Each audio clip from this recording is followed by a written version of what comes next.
That will not be time for me to go into any detail, but I have to set a context why I think that nuclear energy is essential for the future energy mix. So this is my guess for 2050. First of all, if we manage to slow down the population growth, it will end up at about 9 milliard. And I use milliard instead of the American word billion, which is confusing. Milliard is a European standard, to tell you. Now, for the global energy, I imagine that the global energy has doubled from 2012. So that means that it would be 25,000 megaton equivalent. I will give you a little example what that means afterwards. And then I take a little bit an optimistic view. In spite of the fact that the energy has doubled, I hope and I imagine that the fossil energy could be brought down to 20% if the renewable energy is going up to 40% and nuclear energy up to 40%. A very important thing to be aware of is that all this energy will be coming as electricity on the grid. So we will have to adapt to that we will no longer be bringing oil or petrol from one place to another. It will be electricity on the grid. So then my guess is also, unless people from NHS and others do something about it, in 2050 Norway will be in its 10th year of economic recession. I will comment on that later on. You laugh, huh? This gives you a picture of what the population is, how it is divided around the world. And you see the biggest here is China with 1.34 million people, India 1.2, and then the rest of Asia is here. Nigeria is indicated here because that is the country in the world with the biggest, largest population growth rate for the moment. So you see that these sectors here cover approximately 60% of the population on the globe. And why is this important? Well, here is the population growth. I don't know how this is going to end, but being a little bit optimistic, I think that this is a rather realistic figure to aim for, which means that the population will level up somewhere between 9 and 10 milliard people at the end of the century. But this is another possibility if you just extrapolate, and that, of course, will not be sustainable at all. So, if I now talk about renewables in 2011, then I will start by the background will be that we are now consuming the equivalent of 12 milliard tons oil equivalent. And as a rule of thumb, this is approximately well, if you say 9,000 terawatt hours is approximately equal to 2 megaton oil equivalent. That gives you a feeling for what this means if you would like to convert this to electricity. In 2011, the United States increased its production by biofuels by 11%, which is by far the highest increase in the world. And this has led to a monoculture, which is probably not very good, but also to very high food prices, where people in Mexico, among others, are suffering. Brazil, funny enough, went down 15% in the same period. Now, here are the renewables on this background. The total amount of renewables is 8% of the total. Hydroelectricity is a major part of this, 6.5%, and the other renewables are 1.6%. So there is a long, long way to go before this can come up to the amount I showed on the previous slide. Here is the end of 2011, the most important sources of renewable energy that we have.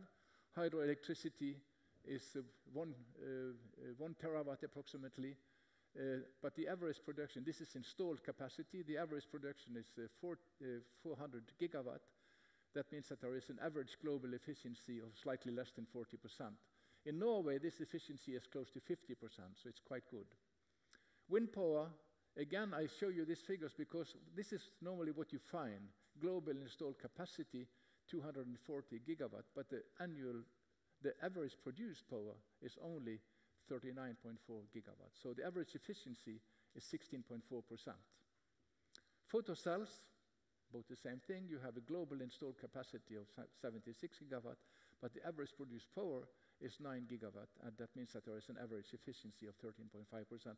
I would like to note these figures because we are below 20% in efficiency for these two sources. Here is the energy consumption per head, together with the population in some of the important nations. Here you see China is up to close to 2 ton oil equivalent per head per year. If you compare that with the United States, it is 7, so there is a long way to go for China before we are up here. India, with this huge population here, they are only at less than 0.5 ton oil equivalent per year, and they really will have to go very, very far to get up to a decent level of energy consumption. Africa, I mean, they are consuming nothing whatsoever, and that is a continent where the population is growing very fast. So we must imagine that this is also coming up. This is the average for the world, so by increasing that, and that, this is certainly going to increase in the years to come. Norway is a little bit special because we have all this hydroelectricity. Now, if I go to the global electricity consumption, and then I would like to give you a few examples what it means if we would like to go from fossil fuel to electricity in 2050, then and to double the energy compared to today. I imagine that the average consumption that we have now, yearly consumption, the daily consumption is about 2.5 terawatts in 2010, and this will probably increase. This is my guess. It will come up to 8 terawatt in 2050.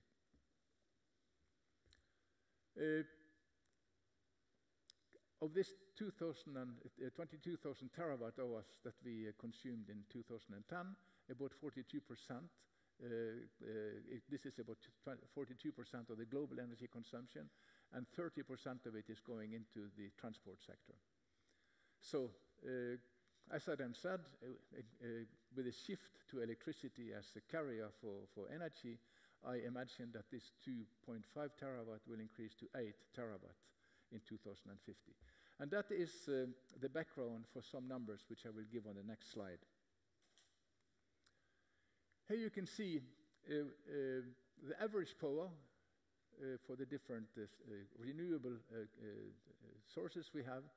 The most important are the solar and the wind. And what it would mean if one of those sources should cover the 8 terawatt average production alone, what it would mean in terms of surface. So here we see for concentrated solar power, 10 megawatt per square kilometers is achieved today if you do not store the energy. If you store it, this will be lower. And I say here, it will. If you would like to store energy, you can take an example from Spain, from this new installation close to Sevilla, where this is going down to 10 megawatt per square kilometer if you would like to store the energy at night for night use. But anyway, so let us assume 10. Photocells the same. This is done per square kilometer. Wind turbines, we are up to 3 megawatt per square kilometer for wind turbines in open sea. And but here are the surface that you would be needing if you would like to cover the 8 terawatt of electricity by this source alone. So you would need 800,000 square kilometers. This is 2.5 times the surface of Norway. The same here, of course. For wind turbines, well, if you use 3 here, it will be less than 3 million square kilometers, but it's still a big number. Now, if this is out at sea, it is not so serious, but at land, this is quite a big number. Bioenergy, biofuel is not. It was not meant. This is a conversion of solar energy through the photosynthesis, and it was never probably meant that this should be the major source of energy for humankind. And you can see what it means if you would like to use this. This is based on a very simple number again. In a very good growth area, you may be able to produce approximately 1 kilogram of dry wood per year per square meter. In Norway, the number is approximately half that, even though the growing conditions in Norway are very good. So this would give you more than the total surface, including land and sea, of the globe. The geothermal energy, that is really nothing on a global scale. This doesn't mean that it shouldn't be used, because there are hotspots around the globe where geothermal energy is very useful, and it should be used. Well, everything should be used of renewable sources. But again, this is never ever going to be contributing in a major way to the global energy mix. The bad thing about these three first one here is that they are intermittent and unpredictable. And if you would like to store the energy, as I said, then the efficiency would go down, and you have somehow to cope with this intermittency. So how do we do that? Well, it's hard to imagine how we can avoid using some sort of very stable baseload. The ideal thing would be to have an additional source which you could vary according to the needs. That you can do with gas, that is the best one. But you can also do it with some of the nuclear power I'm talking about in the next slides. Another possibility is to put all these installations in a huge network. So if it is blowing in one place, it may not be blowing in another place. But this is not easy at all. You would need a huge network. And to tell you, if you take a plane, for instance, from Geneva to Bergen, as I do quite often, you will see that if the captain from Geneva to Copenhagen say that we have the wind in the back, strong wind in the back, when you go from Copenhagen to Bergen, you still have wind in the back. So there is a strong correlation of the wind. And sun, if there is bad weather in northern Europe, it's also bad weather in a large fraction of Europe. So it is intermittent and predictable, and you have to have a base load. And this base load, in my opinion, should be nuclear power, but it should be safe nuclear power, not the one we have today. Well, safe nuclear power without any of the problems that we have with traditional nuclear power. So just to give you an example, a very positive thing with photovoltaic is that it can be used directly. If you would like to produce reserve energy, you could produce hydrogen from it. It's with a rather low efficiency, but it can be done. The negative thing is that if you have photovoltaic on the grid, the intermittency problem is enormous. That means that you have big variations. Suddenly there is a cloud covering a huge area, and that is very difficult to cope with. If you would like to cope with all the intermittency from wind and solar, you would have to make a huge network to get rid of most of the fluctuations, well, a part of the fluctuations.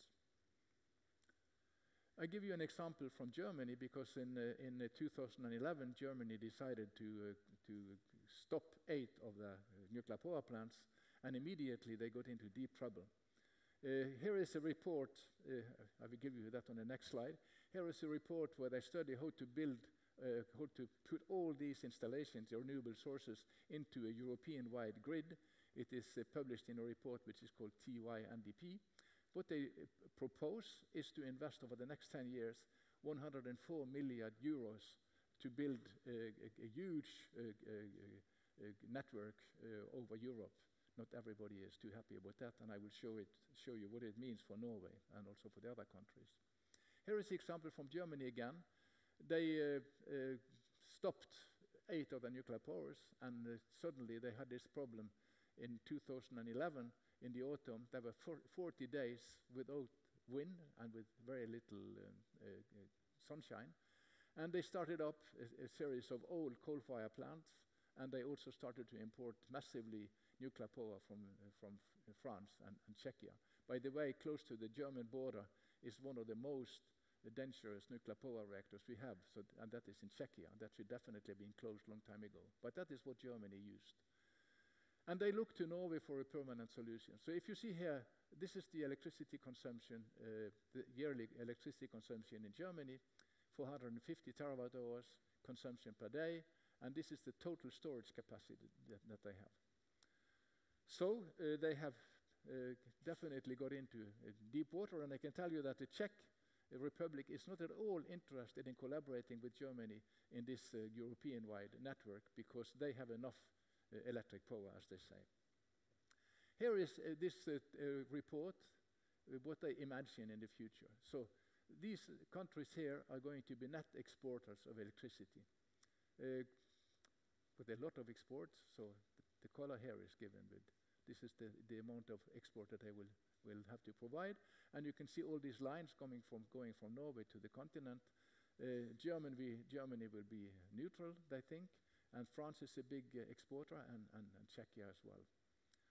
And Spain is also neutral because they have the solar power. But this network here is then what they propose, 51,500 kilometers of new and refurbished high-tension lines across Europe. They are already protesting in Germany because there they need to install lines from their installations of wind power in the North Sea across Germany to the industrial centers. So this is then a much better solution to have variable size nuclear power reactor and safe nuclear power reactor based on a material, an element which there is an enormous abundance of in the world. So this is what I think should be the solution in particular for Norway, and why I will come to in a minute. So the prospects for Norway. First of all, here you can see this is our electricity production, yearly production, approximately between 120 and 130 terawatt hours. This is our total energy consumption, and then we haven't counted what we spend in our international shipping, which comes on top of that. But we see here that we produce approximately half of the energy that we consume. This is a report from the Oil and Energy Department showing our production of petroleum. So we see here that we are now here, and this is what we have produced, and this is what we are definitely going to produce. These are resources that we know we have, and if you move out here, the resources are less and less safe. This one is probably easy to start exploring, and then the question is how far out here will we go. But if we move a little bit to the right here, 2050 is still out here, and if we ask ourselves when will the production of petroleum for Norway be half of what it is today, well, here it is what it is today, so half is approximately here. Then the question is, will it be here? Will it be before 2050? It will be somewhere here. So that means that we will definitely be exporting less petroleum after 2030, maybe less than half of what we export today. So the question we can ask, how is Norway going to cover its energy needs in the second half of this century? And equally important, how are we going to pay for our import?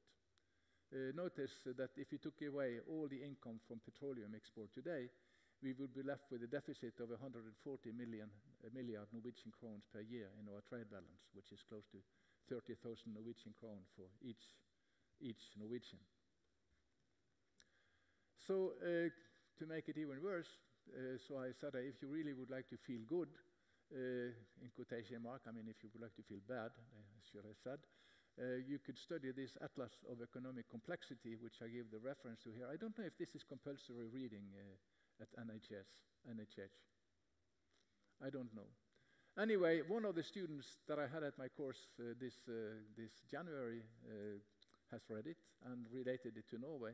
So if you would like to discuss it with one of the students here, this atlas has been studied and compared to the situation in Norway by this student here.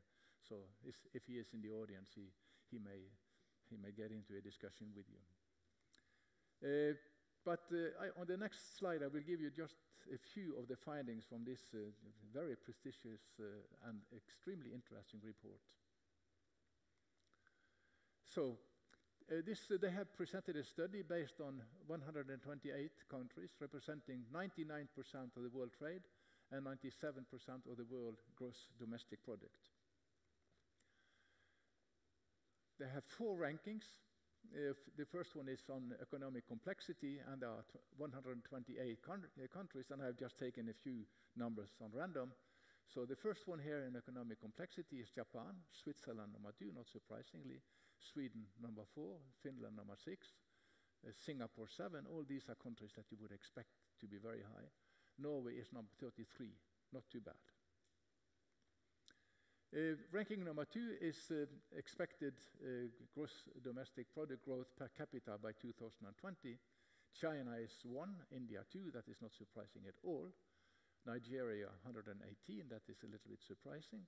Norway number 119, and then you have a few countries to compare with, Papua New Guinea 123, and not very far away to 128.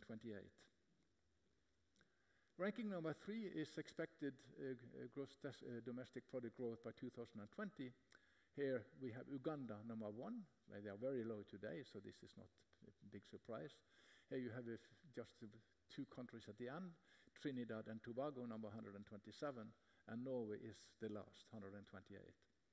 So if this analysis is correct, we really have to do something about it, and maybe you people here, you are young and you can do something to change this.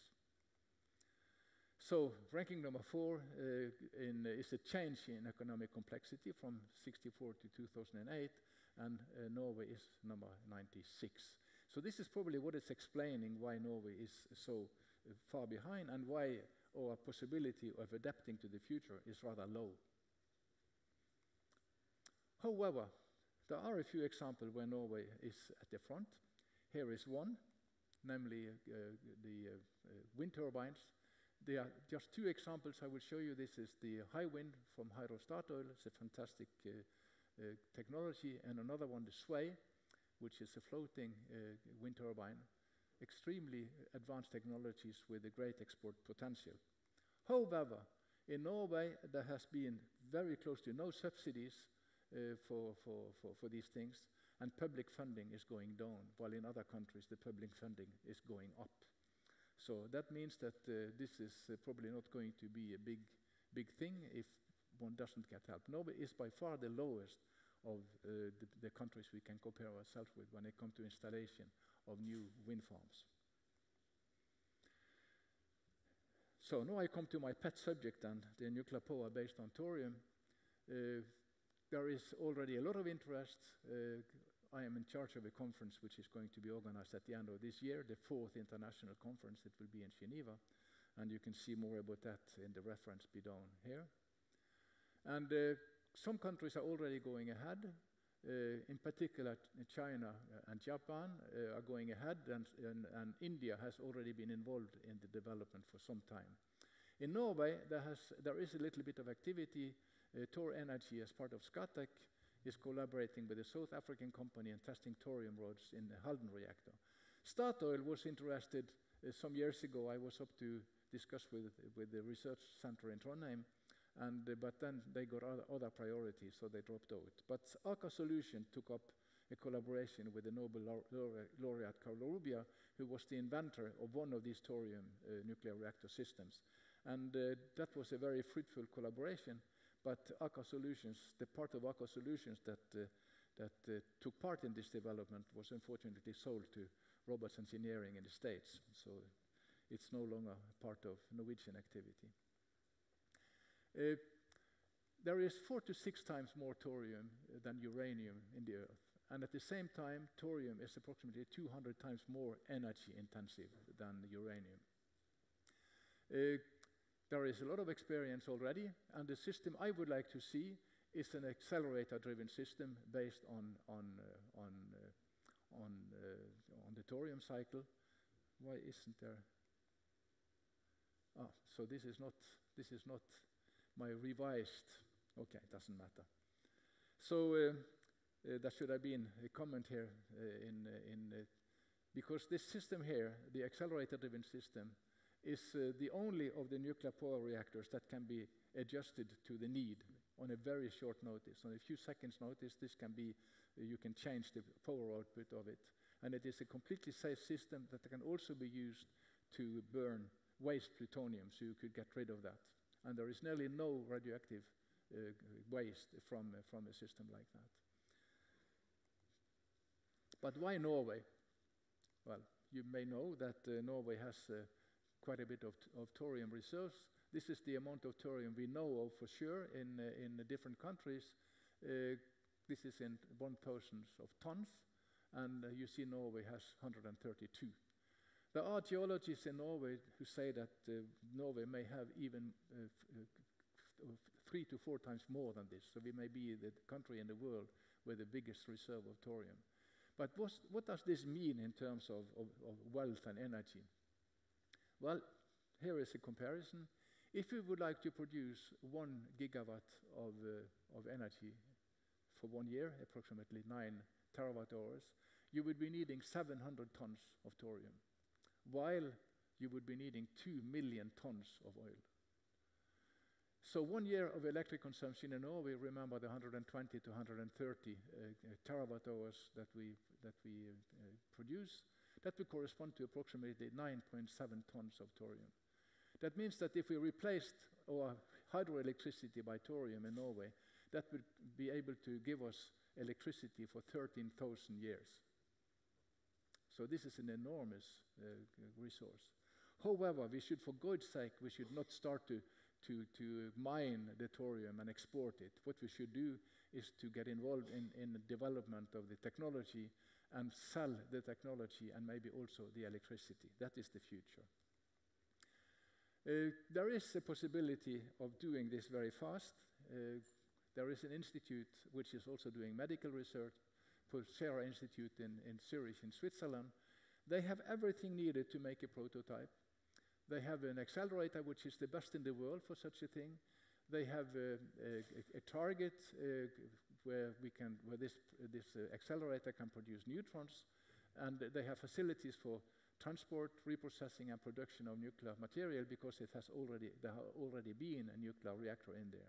They have enough infrastructure for a nuclear reactor, and they need a smaller reactor, maybe from a Russian nuclear submarine, to get this thing complete. However, Switzerland has, like Germany, decided to get out of nuclear power, and so the part of the Pulsera Institute who is interested and has the competence in this, they are starting to lack money. So if one could establish an international collaboration where there was both technology and money, so Norway would be an ideal partner in this, then a workable prototype could be set up with a time scale of 5 to 8 years. And this is one of the things that we hope to get through, to get that message through at the end of this year in the conference in Geneva. Thank you for the attention.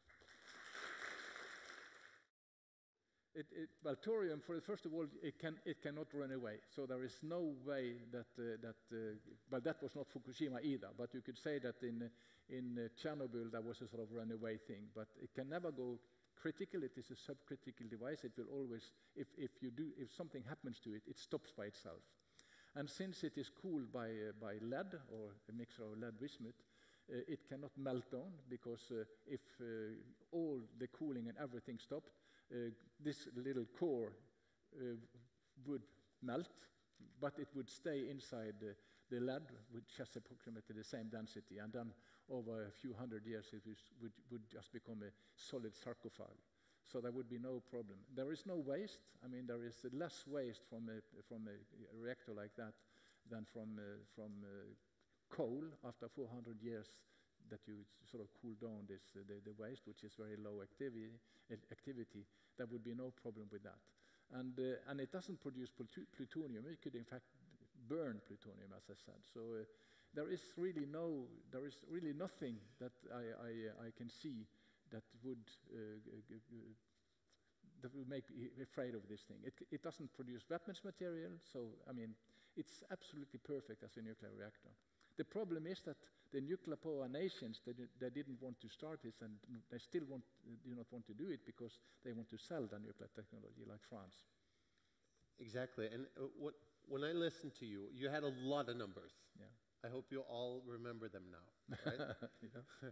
No, but there was a lot of numbers, and what I gathered from that was that you're trying to say that it's very difficult to achieve a quick change without nuclear. You're making a case for nuclear, and the question, what strikes me is that you're showing all these numbers and the facts, but isn't the real problem with nuclear that the debate is not about facts, but about feelings and emotions that people have? Or what is your opinion? No, that is absolutely clear. You can feel it everywhere. There is an enormous amount of radiophobia. People are afraid of this radiation that they cannot see. but they are not afraid of all sort of other radiations that I cannot see. But this has sort of got a danger thing on it. And of course, a high intensity of nuclear radiation is dangerous. I mean, we shouldn't get too much of it. But it is not as dangerous as one believes, because the total number of deaths, well, the first one that created a big noise was the 3 Mile Island thing. Exactly. There was absolutely no people who were exposed to radioactivity at all. So that was, and the next one, the big one, was Chernobyl. And there one is maybe counting up to 7,000 cancer cases all over Europe, and up to maybe 100 to 150 deaths. And in Fukushima, the people who died, they died from the floods and not from the nuclear. And so that in Fukushima there may be 5, 6 people who died from this from the nuclear radiation. Exactly. So it is really we are afraid of something that we shouldn't be afraid of in a way. We should be afraid of these very unsafe nuclear power reactors, like the one in Czechia, which is still there. And that should be closed. But not the thorium. Yeah. We have actually received several tweets. Actually, we have one for Carlson, but we'll take that later. I just didn't press the refresh button when you were on stage, so I'm sorry about that.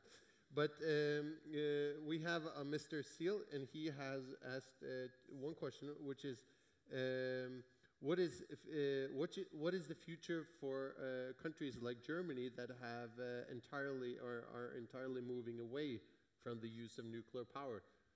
I guess the question is something: is that a smart, or how are they gonna? I think it is stupid, to be quite frank.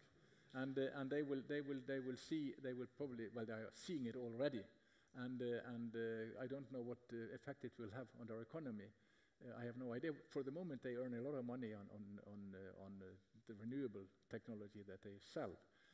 But I can see in Switzerland, where they don't have the same thing, there is a big worry now that what will be the financial situation in Switzerland some 20 years from now, when one has to close the last reactors there. So they don't know. And in Germany, they have started up 6 old coal-fired plants, and they have to keep them running continuously, because they have to be there when they need the energy. Exactly. Yeah.